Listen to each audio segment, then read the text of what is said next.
This is the question that has bedeviled this nation since its founding. Are we going to be a democracy, or are we going to be a white supremacist state? Well, you're listening to the voice of Heather McGhee right there, the author who wrote The Sum of Us, What Racism Costs Everyone and How We Can Prosper Together. What does racism cost us? Not just metaphorically, but financially, and not just people of color, but all of us. We have some deep questions we're exploring on this special edition of Seattle News, Views, and Brews. I'm your host, Brian Callanan. I'm also a host on the Seattle channel. The views expressed here are my own.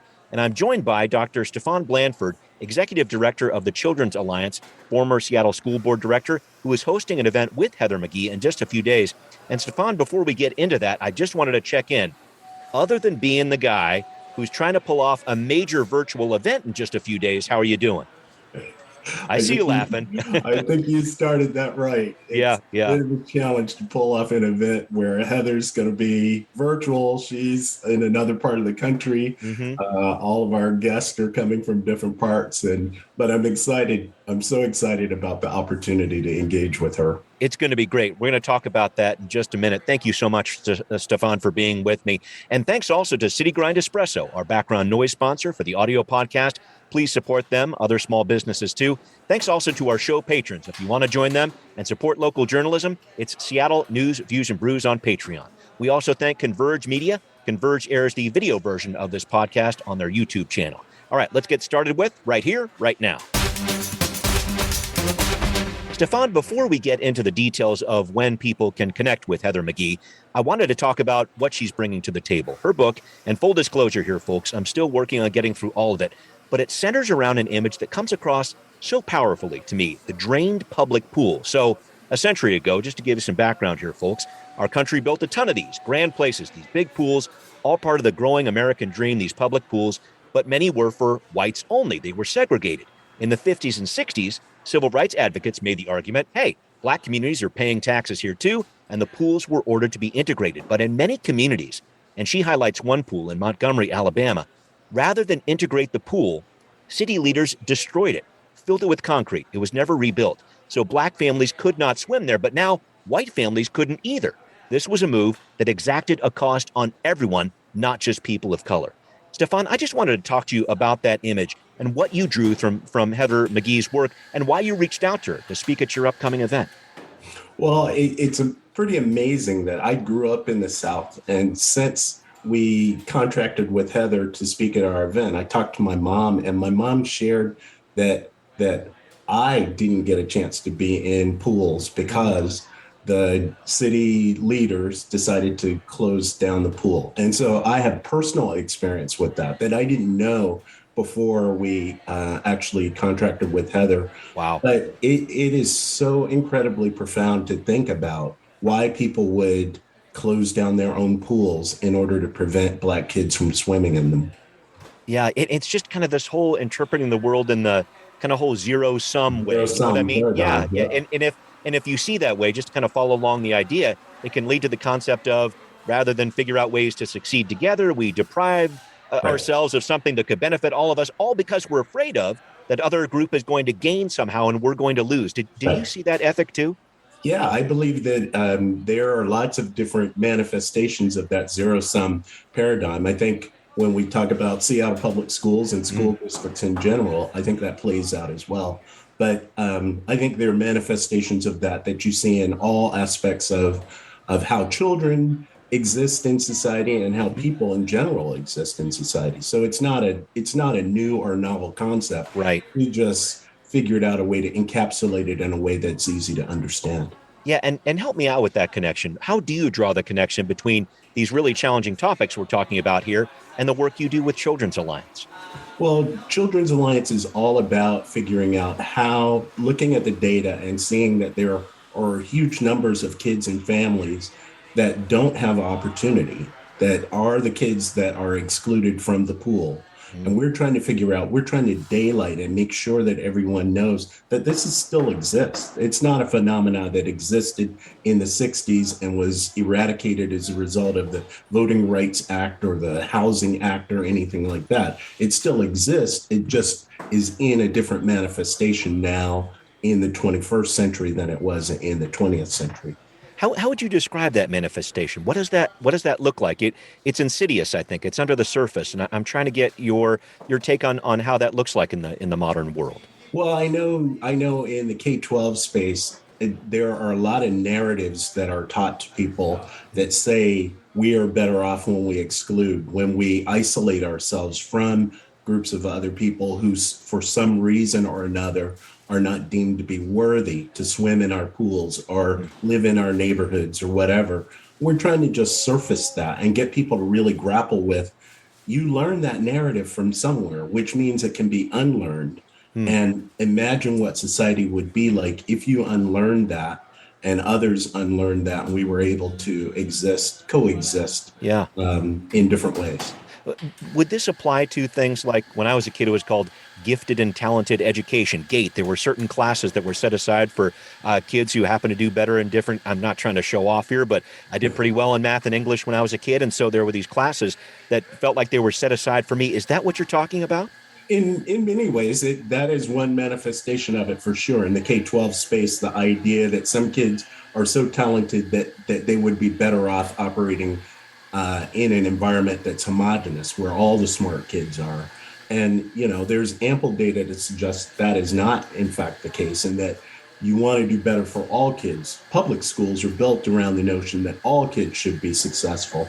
And kids that do better have the opportunity to work with kids who are further behind and actually accelerate their growth. And it doesn't actually harm the kids that are testing well to start off with.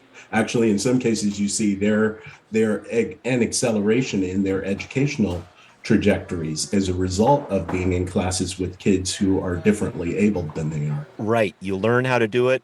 You understand how to do it, and then you teach how to do it. And I think you learn. Yeah. Is that kind of the model you're thinking there? You teach and you model. In many ways, you are helping kids to understand that this is not rocket science, that you can pick it up, even if you haven't been exposed to calculus or higher level math, you still can pick it up. And that modeling is so important for kids that for one reason or another are behind. I hadn't even thought about that, how those kids who might be a little more advanced in some of these topics can really help themselves and help other kids too in the classroom. That's what you're talking about here, it sounds like. Yeah. In some ways it is that. And, even in even a broader way, we're thinking about operating with this idea of a meritocracy and individualism as opposed to working collectively. And we see, in our work world, in lots of different arenas, that being able to work collectively and think about the entire community moving forward is a much more powerful strategy than this individualist orientation that some of us are raised with. Right. I mean, I was looking at grades that I got or whatever else, which I think there is some value to them. But I hear what you're saying, too. If it turns into a meritocracy where everybody's not getting helped up, then how are we really helping the public, I guess, is the look at it. Right. Yeah. And, the idea of a meritocracy is a good thing, but we don't start at the same level. So the meritocracy is those who are continue to achieve at higher levels.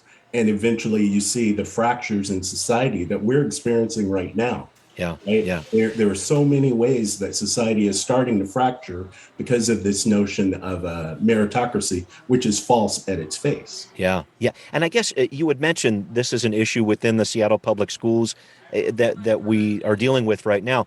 Is it something that's kind of baked into this system, baked into a lot of school systems, or are there specific issues with Seattle Public Schools that you're trying to tackle? Yeah, well, so let's be really clear. My school board service ended a few years ago. That's right. I know who you're speaking for. You're speaking for yourself. I understand. I'm speaking for myself. I wish all the best to the sitting school board directors, but I am not one of them anymore. Right. While I was, it was really important to me to address some of the what we call opportunity gaps. The fact that there are huge numbers of kids who you can predict will do less well than other kids. And in a public school system, that's not what we want. When I was campaigning, I was really clear that I believe all kids should be performing at high levels.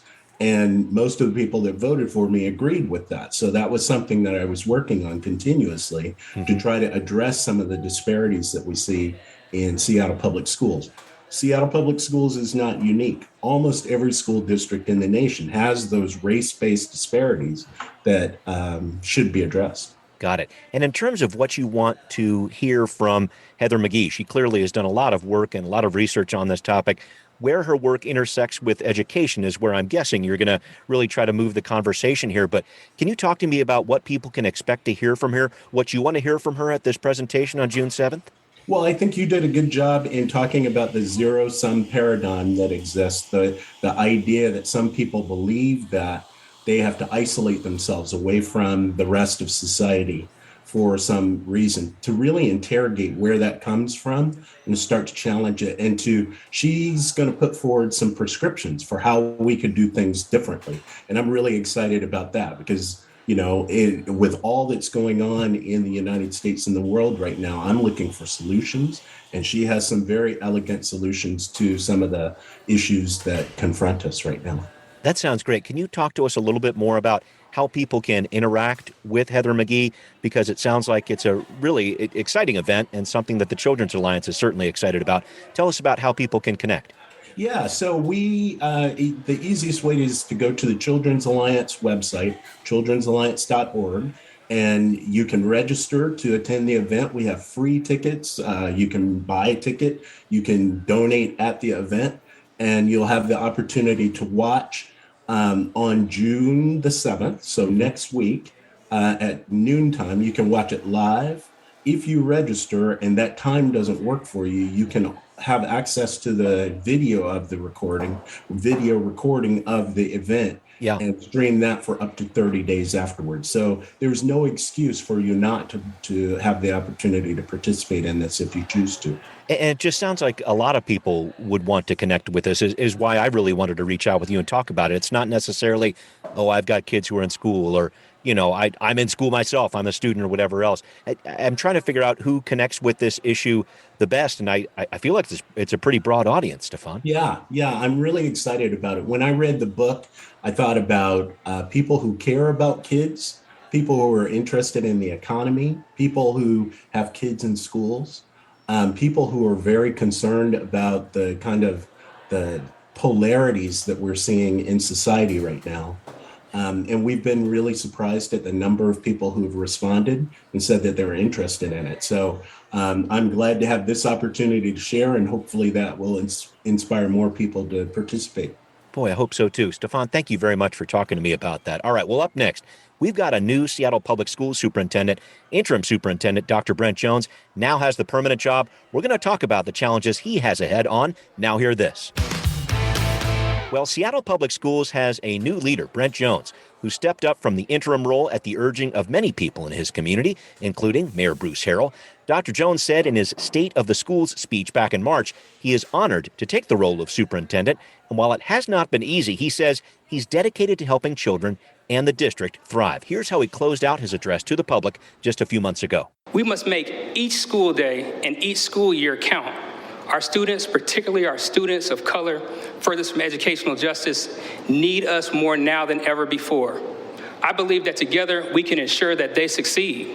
Dr. Blanford, before we get into some of the ideas brought up there, what's your take on the selection of Brent Jones as the new superintendent of Seattle Public Schools? Can he provide some stability for SBS? Because it has definitely been sorely lacking in that over the last several years. Well, I'll say Dr. Jones is a personal friend of mine, and while I was serving on the school board, I probably interacted with him as much as any other staff person. Our kids were kindergartners at the same time, and so they actually played together. And so I was really happy to hear that the board had appointed him as interim and then as permanent superintendent. He's got some big challenges. The pandemic has devastated a lot of forward momentum for the district, and he's trying to recover that. He's trying to rebuild with lower enrollments, and so a lot of headwinds that he's facing. But I think he's up for the job. I think so, too. I think he's going to be a patient leader. I've definitely seen that over the past several months here. But I will say, right as he was taking that permanent job, He got some pushback from the Seattle Education Association, the teachers union there, some other critics too. This is around the time when Governor Inslee made the call to end mask requirements, a bit earlier than a lot of us thought. But Superintendent Jones said at that time masks would be optional in early March. Then the SEA said that violated the agreement they had with the district, etc. Some student groups were pushing back too and asked that mask requirements get reinstated. Stefan, I'm trying to figure out if the superintendent passed that test or how you look at this. COVID is such a moving target, as we know, but I'm just trying to figure out how you think he handled that situation and what he's going to be like with other challenges moving forward. What I would say in response to that is that there's limited information that we know externally. That's fair. Okay. If I was on the school board, I think I would know a little bit more about some of the challenges that were in place. What I do know is that half of society wanted to have masks, the other half didn't. The issues with kids, the issues with the union and teachers are all, a witch's brew of challenges that someone would have to face in that situation. I think he managed it reasonably well. There are a lot of constraints on his ability to navigate through all of that. Yeah, I know he's dealt a lot with different teachers unions over the past several years, so I'm interested to see how that part of it plays out too. But just kind of looking forward here, you touched on some of the challenges that Dr. Jones might have ahead looking forward here.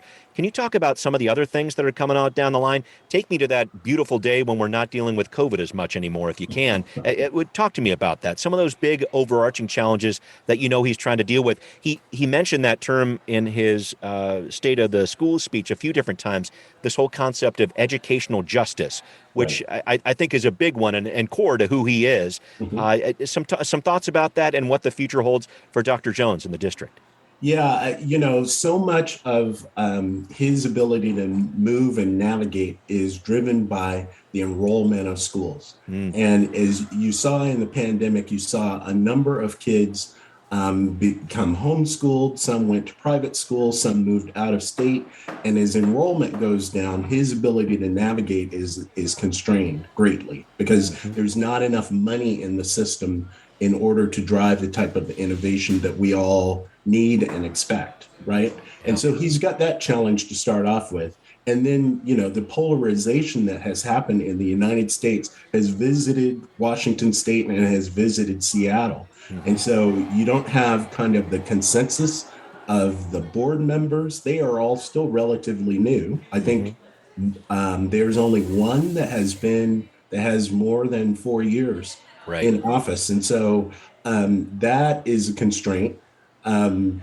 Just the role of technology and the fact that a lot of kids have been educated. Many kids have said, I'd rather continue to be educated in front of my laptop rather than go into school. And so there's lots of swirl that is happening that is really kind of constraining his ability to move through all these challenges. A lot going on there, and I am very hopeful for the future there for that district and so many others. Just as we wrap up this thought about Dr. Jones here and what he has ahead, this whole concept of emerging from the COVID crisis, where do you think we are going to be? And again, hoping that trends continue in a positive way, et cetera, but where is education going to be on the other side? And I am so hoping we get there on the other side of the COVID pandemic.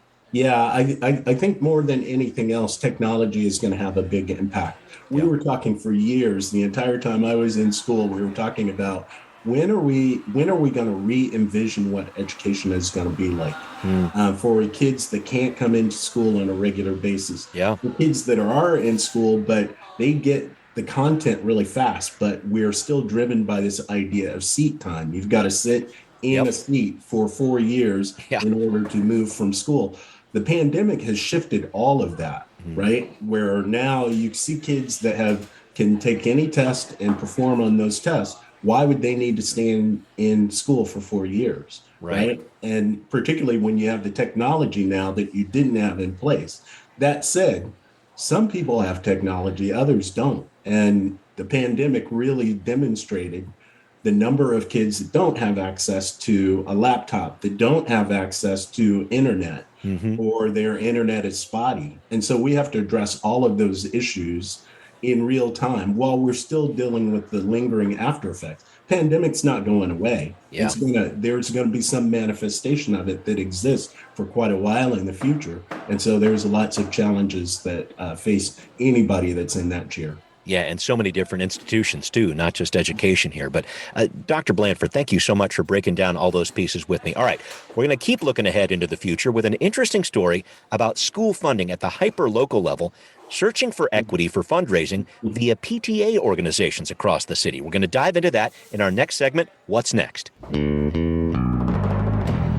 Stefan, I saw a few great articles in the South Seattle Emerald and the Seattle Times over this past week talking about PTAs, parent-teacher associations around the city, pooling together their resources when it comes to fundraising. So this concept really started taking hold in Seattle last year. Now more schools are getting on board with the idea this year to make fundraising more equitable because not all Seattle schools even have PTAs or parent-teacher organizations to raise funds. So I'm looking at this and I'm thinking a lot of people would say, hey, it's great to see this work happening, people working together and pooling their resources. What do you think of this whole shared fundraising idea for PTAs around Seattle? Well, I think it's important to think a little bit about the disparities in PTA fundraising. There are some schools that have $0, and there are other schools that raise somewhere around. When I was on the board, we looked at some statistics that said that there were some schools that were raising more than $500,000 annually. Wow. And then using that money to fund additional teachers, additional programs for their students. And you saw the gaps in achievement just spiral as a result. Right. And, I served as a PTA parent back in the day and helped to raise money for the school that my child was attending. And I know that you want to support, you see the disparities and you want to support the school. But when it causes these huge gaps in funding, then it becomes a problem. So I think the folks who have figured that out have been very innovative and have used the argument to say, in this progressive city, we want to be working for all kids. Yeah. It's not perfect. Many of the schools that raise the most money are not participating at this point. But I think as they demonstrate that there is some credibility and some power in doing it this way, we'll be able to recruit more and more schools. It's just such an interesting model because you look at these PTAs, in terms of where the funding goes, et cetera, there's a lot of crucial pieces there. We're talking about field trips. We're talking about classes for art. We're talking about a number of very important things that I think a lot of schools take for granted. And it just really says to me, I think just dovetailing with what you're saying here, how siloed a lot of our different schools can get. It's like, of course, I'm focused on this fundraising here, but there are so many other needs out there. And I don't know if they're not all being met, I think is the bottom line. And there's some real challenges in that there were people while I was on the school board who were advocating for we shouldn't raise any money from PTAs because it just exacerbates our gaps. And I would push back and say there's not enough money in the system as is, right? I want to try to figure out ways to use a bad word, redistribute some of that so that it ends up benefiting all kids. But I don't want to close down the faucet and prevent any additional money to come in because we're then going to the state legislature and saying we need more money. And they push back and say, you have money. Why aren't you taking advantage of it? Right. It's a difficult situation. It just feels so much like the different discussions that I know you and other school board directors were having over the past several years with the McCleary decision on a statewide level. Where are we sending our resources? And as much as the state, quote unquote, fixed that, I think we're still seeing those inequities, and that's a part of this discussion too, don't you think? Oh my God, it is such a part of this discussion to think about a wealthy district, and Seattle Public Schools is a wealthy district. Yes. In comparison to other districts that have far less funding, and saying, well, what do we need to do to ensure that there's adequate funding as is required in state constitution. Yep, paramount duty. You got it. Adequate responsibility or adequate funding to make sure that every kid has the opportunities that they deserve. Yeah, it's going to be interesting to watch that play out. Do you have any thoughts about the future of PTA fundraising? Because it sounds like more schools are getting involved, which again, I think helps in terms of the dollars and cents that are distributed. Does it lead to this larger discussion about better equity in terms of fundraising, or what do you see as the future of this whole PTA fundraising issue?